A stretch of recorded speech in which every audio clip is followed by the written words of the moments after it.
5 मिनेटको खानाबेको लागि 3 hours weight गरेँ भने तपाईँहरू पत्याउनु हुन्न होला है। तर आज चाहिँ मैले लिटरली 3 आवर्स वेट गरेँ कि त्यही 5 मिनटको खाना बेर्नलाई। मेरो काम चाहिँ 3 बजेसम्म मात्र थियो कि आज, अनि खानाबे चाहिँ 7 बजे थियो। सो म चाहिँ काम सकेर डाइभर्सिटी बिल्डिङतिर घुम्न गएँ है, एक्लै घुम्न गएँ कि। अनि एचएनएममा यसो गएको त सेल देखेँ, अनि पसलमा छिटो अप टु 50% थियो, अनि जारामा पनि छिटै 60%सम्म थियो कि सेल है।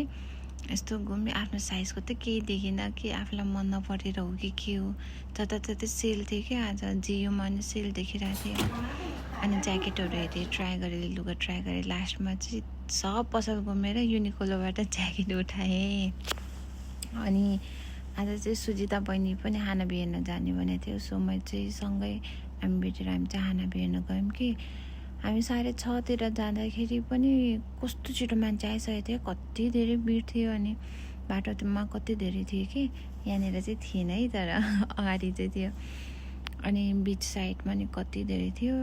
ओदाइबाको लाइट त ओहो दामी छ क्या है। अनि बहिनी चाहिँ फर्स्ट टाइम खाना बिहेर्न गइरहेको थियो आज मसँग। अनि उसलाई कस्तो फ्रेस फिल भयो बाहिर आउँदा काम सकेर भनेर भनिरहेको थिएँ। अनि खाना टक्क 7 बजी स्टार्ट भयो। अनि मैले पहिला चाहिँ फर्स्टचोटि जस्तो वाउ चाहिँ भएन, त्यही पनि राम्रो थियो। बहिनीलाई चाहिँ एकदम फ्रेस भयो, वाउ कस्तो रमाइलो भयो भनिरहेको थियो।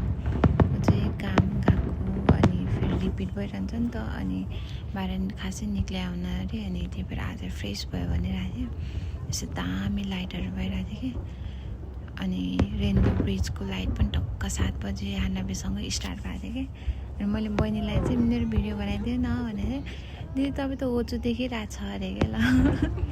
अनि त्यही पनि एउटा भिडियो बनायौँ। अनि हानाबे पनि 5 मिनट मात्रै थियो कि, कस्तो छिटो सकिने कि। अनि फेरि त्यसलाई 2चोटि भिडियो बनाउन लागेको थिएँ कि मैले, अगाडिको होचो भयो भनेर फेरि भिडियो बनायौँ। अनि लास्टसम्म हेऱ्यौँ है, कति धेरै मान्छे थियो। हामी त लास्टमा बस्यौँ कि, अगाडि यति धेरै जानै सकेन। अनि सकेपछि यता फेरि छुट्टै रमाइलो, अर्कै दुनियाँ थियो। यहाँ यो मान्छे लास्ट बाटो थियो, यस्तो सबैजनाले रोकाएर भनेर त के देखाएन। अनि लास्टमा चाहिँ अनि मन पऱ्यो भने चाहिँ मलाई जापानिज इन दिए हुन्छ अरे। 1000 रुपियाँ दियो भने खुसी रे, त्यसको डबल दियो भने झन् धेरै खुसी रे कि। अनि यस्तो फकाएर लास्टमा चाहिँ मिन्नासान के अरे इङ्ग्लिसमा नै भने सबैलाई रमाइलो भयो भने चाहिँ मलाई पैसा दिने हो है अरे क्या।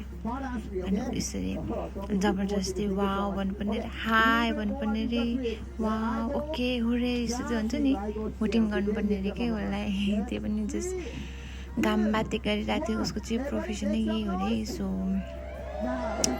यस्तै देखाइरहेको थियो। अनि बलहरू उडाउने, अनि साइकल के हो त्यसमा जस्ट यति अग्लो साइकल थियो, त्यसमा उभिने त्यस्तै थियो कि। यो बुढीमा भएको साइकलमा उभिने यस्तै थियो। अनि मान्छे बिचरा विदेशी, अनि उता बसेर अनि उसलाई चाहिँ बल फ्याँक्न लाएको थिएँ। अनि बल चाहिँ उछिट्टेर उता गएको थियो, त्यही पनि। अनि त्यही मान्छेलाई पनि टिपेर आऊ त्यो बल टिपेर आऊ अरे क्या। अनि एकछिन झट्ट सुन्दा त नराम्रो सुनेको थियो, त्यही पनि ठिकै छ। हामी टिप्न जानु परेन क्या अरे, बिचराको जानेछ कि यो विदेशी। के भनेको थिएन, हाँस्दै गयो कि। फर्स्टमा चाहिँ के नभनिकन दिएको थियो, पछि फेरि बल फ्याँकेर अनि फेरि टिप्न पनि पठाइदिइरहेको थियो। यस्तो छ, तपाईँहरू पनि इन्जोय गर्न एकछिन। ओदाइबामा तर यो भइरहेको हुन्छ टाइममा जबरजस्ती हो, हुर्रे भन्नु एकछिन सानो भन्दाखेरि हुर्रे के अरे हाई भन्नुपर्ने रे यसरी। अनि यो सकेर चाहिँ हामी चाहिँ यता डाइभर्सिटीको पछाडिबाट घुम्दै गयौँ। अनि बहिनी चाहिँ लक्की रहेछ कि, ऊ जाँदाखेरि टक्कै यो गङदामको लाइट बलिरहेको थियो। हामी कति वेट गर्दै नि यो लाइट कहिले बोल्यो भने कि। बाटोमा कफी खायौँ, अनि यस्तो थियो बाटोमा। वाउ कस्तो रमाइलो भयो आज।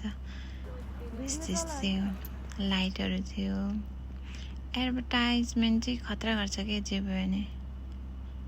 साउन्ड सिस्टम पनि दामी थियो कि। साउन्ड बजाइरहेको थिएँ खै के हो। अनि त्यसपछि फर्किँदा चाहिँ ट्रेन पनि कस्तो प्याक थिएको, मान्छे यति धेरै। आजको दिन चाहिँ यसरी बित्यो। So thank you everyone for watching my video.